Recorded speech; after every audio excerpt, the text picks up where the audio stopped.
Welcome back to the final episode of our Make a Font With Me series. I hope you've enjoyed the series so far. Today is an exciting one because we are exporting our font and we are making the mock-up images. We are finally to the final stages. Okay, I just finished up all of the multilingual support, so I have all of the Central and Western European characters. Some of these are a little bit easier to make. I think I made some of these in the last video. Some of them are a little bit, what do I gotta do here? Update this and update that. Okay, let's see if I can find, where is it? Okay, so like this, you have to add an A and an E and then delete some of the nodes. So like I had to delete all of these to make this fit together nicely. And make that character. I don't really know what that character is called, but yeah, so I made all of the Western and Central European. I don't really do any of these other ones, though you do have some of the characters already. And then here is my entire font. I will do some more testing off camera, go through this. I don't need fraction because we actually don't have that. I'm going to go through, do some more testing off camera, and then I will export this and we will go into Photoshop to start making the promo pics. Well, first we gotta find some photos. This is where you give the font name, add your designer info, so I'll do that all right now. And then the copyright updates on its own. Okay, now comes the part of just trying to figure out what to name this font. I'm going through some variations. So as I'm doing this, I like to look at both the capital and lowercase. I have the ligatures turned on, but I don't have stylistic alternates on or anything like that. And if I do, here's what some of that looks like. You can see I need to space that out a little bit better. It's easy to test out alternates in like Photoshop Illustrator, but in here it's not as easy because you can't just like highlight one letter, you know? But I really love how coastal looks because we got the CO ligature, then A, STAL. So it's filled with ligature, so it looks really unique. But I love that first A. So I don't know if it would be like that, or if I would do it like capital and then lowercase like on top of it so that you can see both at the same time. Because I think both the capital and lowercase are really fun. By Jordan Allison Designs. I'm really liking this font.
Okay, this is definitely the vibe I'm going for.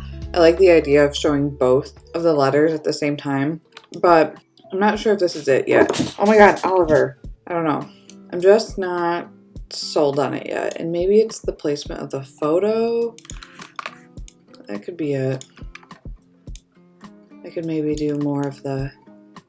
I like the colors of this. That's kind of like what I was picturing, like that orangey hue.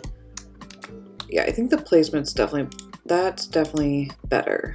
That's not bad. Once I get the main photo done, I can make the complementary photos, I guess. This vibe is totally different than this, right? So if I'm doing this cover, then my photos that show like all the characters and ligatures, those will kind of match this vibe. So I kind of want to know what photo I want to use first before I go on to those secondary photos.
Hi, Oliver.